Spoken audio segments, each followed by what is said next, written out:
রমাদান মাসের একটি গুরুত্বপূর্ণ আমল হলো সাদাকাতুল ফিত্র। আল্লাহ সুবহানাহু ওয়া তাআলা যেমন রমাদানের রোজা ফরজ করেছেন, নবী করিম সাল্লাল্লাহু আলাইহি ওয়াসাল্লাম ঠিক তেমনি ভাবে সাদাকাতুল ফিতরকে ফরজ করেছেন। আর যখন থেকে রমাদানের রোজা ফরজ হয়েছে দ্বিতীয় হিজরি সনে, তখন থেকেই সাদাকাতুল ফিতরও ফরজ হয়েছে। ইমাম নাসাই আলাইহির রাহমাহ তিনি তার সুনানে বর্ণনা করেছেন একটি আলাদা তরজমাতুল বাব, একটি অধ্যায়। ওই অধ্যায়ে তিনি উল্লেখ করেছেন, বাবুন ফরিদা সাদাকাতুল ফিতরে কাবলা নুজুলি যাকাত। যাকাত নাজিল হওয়ার আগেই আল্লাহ তাবারক তাআলা সাদাকাতুল ফিতরকে নবী করিম সাল্লাল্লাহু আলাইহি ওয়াসাল্লামের মাধ্যমে ফরজ করে দিয়েছিলেন এবং রাসূলুল্লাহ সাল্লাল্লাহু আলাইহি ওয়াসাল্লাম সাহাবা একরাম রাদিয়াল্লাহু তাআলা আলাইহিম আজমাইনকে সাদাকাতুল ফিতর দেওয়ার জন্য উদ্বুদ্ধ করতেন। ইমাম নাসাই রাহিমাহুল্লাহ তার সুনানে নাসাইতে এ প্রসঙ্গে দুটি হাদিস বর্ণনা করেছেন। কাইস ইবনে সাদ ইবনে উবাদা রাদিয়াল্লাহু তাআলা থেকে হাদিস বর্ণিত হয়েছে, ক্বাল কুন্না নাসুমু আশুরা ওয়া নুআদ্দি যাকাতাল ফিতরে। আমরা মদিনাবাসীরা রোজা রাখতাম, আশুরার রোজা, এবং সাদকায়ে ফিতরও দান দিতাম। ফালাম্মা নাজালা রমাদানু, অতঃপর যখন রমাদানের রোজা ফরজ করা হলো, নাজালাতিজ যাকাতু, ঠিক সে সময়ে আল্লাহ তাবারক তাআলা যাকাত ফরজ করে দিলেন। লাম নু'মার বিহি ওয়া লাম নুনহা আনহু, আমাদেরকে সাদকায়ে ফিতর দেওয়া থেকে নির্দেশও করা হয় নাই, নিষেধও করা হয় নাই। ওয়া কুন্না নাফআলুহু, আমরা এটা আগের মতোই চালিয়ে গিয়েছিলাম। হুবহু আরেকটি হাদিস হযরতে কায়েস ইবনে সাদ থেকে হযরতে ইমাম নাসাই আলাইহির রাহমাহ বর্ণনা করেছেন। সাদকাতুল ফিতর দেওয়া ওয়াজিব এবং এটা থেকে মুক্তি পাওয়ার কোনো পথ নাই হাত্তা ইউদ্দিয়া, যতক্ষণ পর্যন্ত আদায় না করা হয়। কেউ যদি মনে করেন সাদাকাতুল ফিতর এবছর দিলাম না, কোনো রকম সময়টা কাটিয়ে দিলে সাদকাতুল ফিতর ফরজও আদায় হয়ে কেটে যাবে, এটা দেয়া লাগবে না, বিষয়টা এরকম নয়। আপনার জীবনে এই ফরজটা থেকেই যাবে, যতক্ষণ না দেন ততক্ষণ পর্যন্ত ওয়াজিব থেকেই যাবে। এটা কোনো সময়ের সাথে বাইন্ডিংস না। আপনি যতটা রমাদান পেয়েছেন অতটা রমাদানের সাদাকাতুল ফিতর আদায় করবেন, এটা আপনার জন্য ফরজ। তো এরকম নয় যে এক রমজান কোনো রকম না দিয়ে কাটিয়ে দিতে পারলে আর এটার ফরজ আদায় করা লাগবে না, এটার আদায় করা লাগবে না, বিষয়টা এরকম নয়। আর আল্লাহ সুবহানাহু ওয়া তাআলা এটি ছোট বড়, দাস দাসী, মালিক প্রভু সবার উপরেই ফরজ করে দিয়েছেন। হযরত আব্দুল্লাহ ইবনে ওমর রাদিয়াল্লাহু তাআলা হাদিস বর্ণিত হয়েছে, قال فرض رسول الله صلى الله عليه وسلم زكاة الفطر ساعًا من تمر أو ساعًا من شعير على العبد والحر والذكر والأنثى والصغير والكبير من المسلمين। আব্দুল্লাহ ইবনে ওমর রাদিয়াল্লাহু তাআলা বলেন, রাসূল আকরাম সাল্লাল্লাহু আলাইহি ওয়াসাল্লাম ফরজ করেছেন, বাধ্যতামূলক করেছেন যাকাতুল ফিতর সাদকাতুল ফিতর। সাদকাতুল ফিতরের দুটি ইস্তেলাহ পরিভাষা ফিকহের কিতাবে এবং হাদিসে রয়েছে, একটা হলো সাদাকাতুল ফিতর, একটা হলো যাকাতুল ফিতর, দুটি শরঈ পরিভাষা। তো আব্দুল্লাহ ইবনে ওমর বলেন, আল্লাহ রাসূল সাল্লাল্লাহু আলাইহি ওয়াসাল্লাম সাদাকাতুল ফিতর বা যাকাতুল ফিতরকে ফরজ করেছেন সাআম মিন তামারিন আও সাআম মিন শাঈরিন, এটা হতে পারে এক সা পরিমাণ খেজুর অথবা এক সা পরিমাণ আটা। আলাল আবদে ওয়াল হুররে, এটা যেমন দাস দাসীদের জন্য প্রযোজ্য তেমন স্বাধীন মানুষদের জন্য প্রযোজ্য, পুরুষ নারী বয়স্ক শিশু সবার ব্যাপারে সমভাবে প্রযোজ্য। ফিকহি মাসালা হলো সাদকাতুল ফিতির তার উপর ওয়াজিব হবে যেই শিশুটি ঈদুল ফিতরের দিনে সূর্য উদয়ের আগে জন্মগ্রহণ করেছে, তারও সাদকাতুল ফিতির আদায় করতে হবে। সাদকায়ে ফিতির আদায়ের ক্ষেত্রে তারও কোনো ছাড় নেই। হাদিস সহিহ বুখারীতে বর্ণিত হয়েছে, নাসাইতে বর্ণিত হয়েছে, আবু দাউদ, মুসলিম বর্ণিত হয়েছে, হাদিসের সিয়াসেত্তার সবগুলো হাদিসের কিতাবে এই হাদিসটি রয়েছে। আবু সাঈদ খুদরি রাদিয়াল্লাহু তাআলা থেকে অপর একটি হাদিস বর্ণিত হয়েছে, তিনি বলেন, কুন্না নাখরুজু যাকাতাল ফিত্রে ওয়া রাসূলুল্লাহ সাল্লাল্লাহু আলাইহি ওয়াসাল্লাম ফিনা। আমরা রাসূল সাল্লাল্লাহু আলাইহি ওয়াসাল্লামের জীবদ্দশায় আমরা সাদাকাতুল ফিতির অথবা যাকাতুল ফিতির আদায় করতাম। ওয়া রাসূলুল্লাহ সাল্লাল্লাহু আলাইহি ওয়াসাল্লাম ফিনা আন কুল্লি সাগীরিন ওয়া কাবীরিন হুররিন ওয়া মামলুকিন মিন সালাসাতি আসনাফিন সাআম মিন তামারিন সাআম মিন আকিতিন সাআম মিন শাঈরিন। আল্লাহ রাসূল সাল্লাল্লাহু আলাইহি ওয়াসাল্লামের জীবদ্দশায় আমরা বৃদ্ধ, বয়স্ক, নারী, পুরুষ, এমনকি দাস দাসীদের পক্ষ থেকেও যাকাতুল ফিতির, সাদকাতুল ফিতির আদায় করেছি। এটা ছিল এক সা পরিমাণ। এটা হতে পারে কোনো খেজুরের অথবা পনিরের অথবা আটা দিয়ে আমরা আদায় করতাম। অন্য একটি হাদিস এসেছে হযরতে আমর ইবনে শুআইব রাদিয়াল্লাহু তাআলা আনহু থেকে, নবী হাদিহি আন্না নবী সাল্লাল্লাহু আলাইহি ওয়াসাল্লাম বাআসা মুনাদিয়ান ফি ফিজাজ মক্কাহ আলা আন্না সাদকাতুল ফিতর ওয়াজিবাতুন।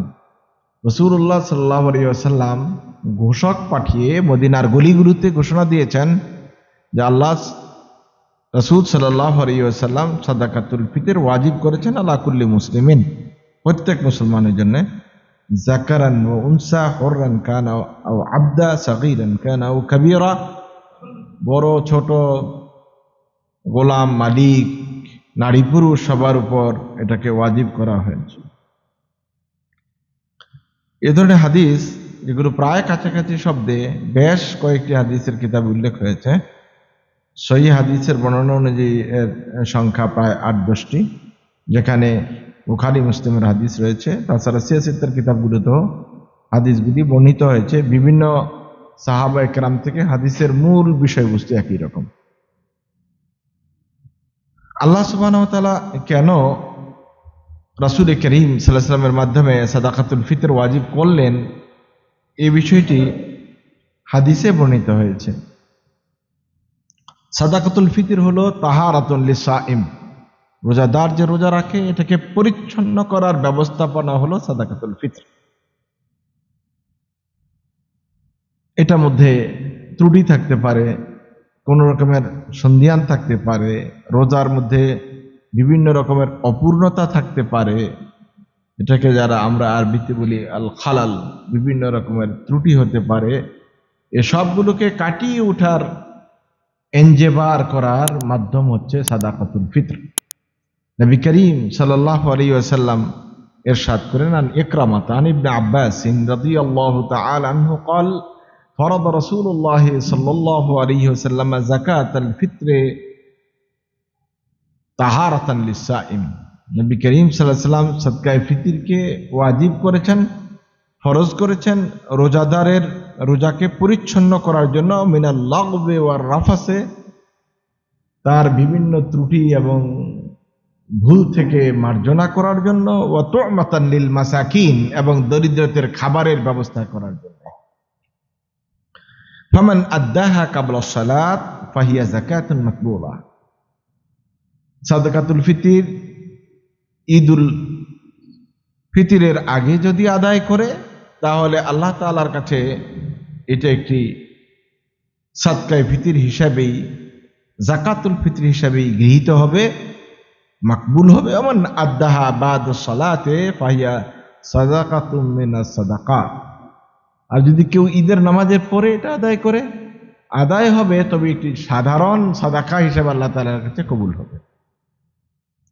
সুতরাং ঈদগাহ পর্যন্ত অপেক্ষার দরকার নাই, সময় থাকলে এখন থেকে দেয়া শুরু করেন, দেয়া শেষ করেন। একেবারে ঈদের আগের দিন রাতে দেওয়া এটা কোনো জরুরি নয় এবং সুন্নাহও নয়, এটা ডেডলাইন। আপনি এর পরে আর যেতে পারছেন না। এরপরে যাওয়া মানে আল্লাহ রাসূল বলছেন ফাহিয়া সাদাকাতুম মিনাস সাদাকাত, এটা হলো একটা সাধারণ দানের মতো। আর যদি ঈদ উল ফিতরের সালাতের আগেই দান করে দেন, এটা হবে আল্লাহ তাআলার কাছে যাকাতুল ফিতর বা সাদাকাতুল ফিতরের যে একটা আলাদা সওয়াব রয়েছে, মর্যাদা রয়েছে, ওটা আপনি পাওয়ার সুযোগ রয়েছে। হাদিস সহিহ, সুনান দারকুতনিতে, ইবনে মাজাহতে, আবু দাউদে বর্ণিত হয়েছে। ইমাম আলবানী হাদিস সহিহ বলেছেন। এখন প্রশ্ন হলো, আমরা কারা কারা যাকাত দেব আর কারা কারা সাদাকাতুল ফিতর দেব? এজন্য ফকিগণ 6 জন মানুষের তালিকা দিয়েছেন, ব্যক্তি তালিকা দিয়েছেন। মিন আজলে নাফসিহি, আপনি নিজেরটা নিজে দিবেন সাদকাতুল ফিতর। অমিন আজলে আওলাদিহি সিগার, ওই সমস্ত শিশু বাচ্চা যারা আপনার অধীনস্থ, যারা এখনো অর্থনৈতিকভাবে স্বাবলম্বী নন, বালেগ নন, তাদের সাদাকাতুল ফিতর আপনাকেই দিতে হবে। আর ওই সমস্ত, আর যদি এমন হয় ওই বাচ্চারা নিজেরা আয় করে, ইনকাম করে এবং তারা সম্পদের মালিক হয়, তাহলে তার সাদাকাতুল ফিতর দিতে বাবা বাধ্য নন। আলাদা সংসার আছে, আয় ইনকাম আছে, সে তার সাদাকায়ে ফিতর দেবে। আর ওই সমস্ত দাস দাসী বা কাজের লোক, যে বাসায় কাজ করে, এরকম বুয়া আছে, কাজের লোক আছে, অনেক বড় লোকদের তো অনেক অনেক খাদেম থাকে, খুদ্দাম থাকে, চাকর বাকর থাকে, এই সকল চাকর বাকরের সাদাকাতুল ফিতর দিতে হবে। এটা 10 জন, 15 জন, 20 জন, যাই হোক, একজন হোক, প্রত্যেকেরই সাদাকাতুল ফিতর দিতে হবে। এটা মালিকের উপরে দায়, মালিক এ সাদাকাতুল ফিতর দেবে।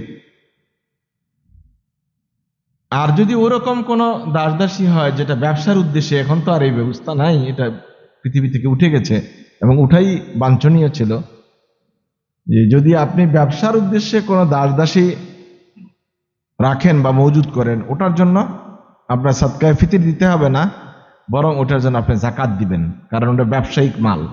ব্যবসায়িক মালের কারণে আপনি ওখানে যাকাত দিতে হবে, সাদকায়ে ফিতর কুলাবে না। আর যারা খেদমতের জন্য থাকে, দাস দাসী, আপনার আশেপাশে লোক, চাকর বাকর, এদের জন্য আপনি অবশ্যই সাদাকাতুল ফিতর আদায় করে দেবেন।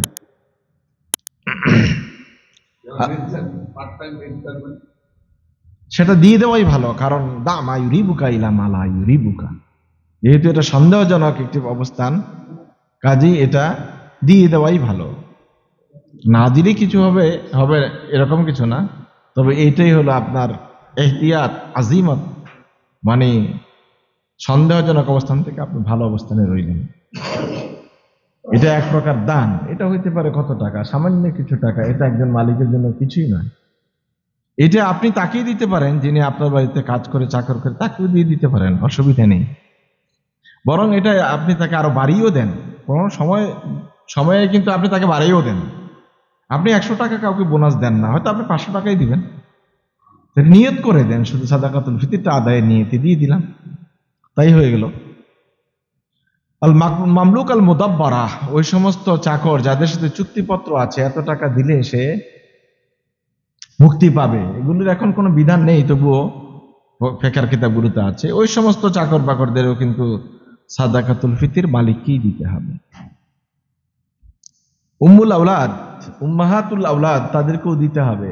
যারা দাসীর ঘরে জন্ম নেওয়া বাচ্চা এবং তার মা, বাচ্চা তো দিবেই দিবে, তার মায়ের যাকাতও মালিককে দিতে হবে। ঠিক সেভাবে আপনার যখন সম্পদ, মানে বড় কেউ, আপনার সন্তান বড় হয়ে যায়, তার পকেট থেকে যাকাত দেওয়া বাবার জন্য ফরজ নয়, এটা সে নিজেই চিন্তা করবে কিভাবে দিবে না দিবে। তো মূলত সাদাকাতুল ফিতর ওয়াজিব হওয়ার জন্য 3টি জিনিস খুবই গুরুত্বপূর্ণ। 1, মুসলমান হওয়া, 2, স্বাধীন হওয়া, আর 3 নম্বর মালিক হওয়া, মালিকে নেসাব হওয়া, তার নেসাব পরিমাণ সম্পদ থাকা। এই নেসাব কিন্তু যাকাতের নেসাবেই ধরা হয়েছে। আর আমরা কি দিব, কিভাবে দিব, এটা হাদিসে বর্ণিত হয়েছে। মিকদারু সাদাকাতুল ফিতর, সাদাকাতুল ফিতরের পরিমাণটা কেমন হবে, সেটা হবে 1650 গ্রাম। 1650 গ্রাম, এটা আধুনিক মাপে বললাম, কারণ এখন তো আর ওই যে মুদের যে মাপ, এটা মানুষ করাও সম্ভব না, বোঝাও সম্ভব না, এটা প্রচলিত নাই।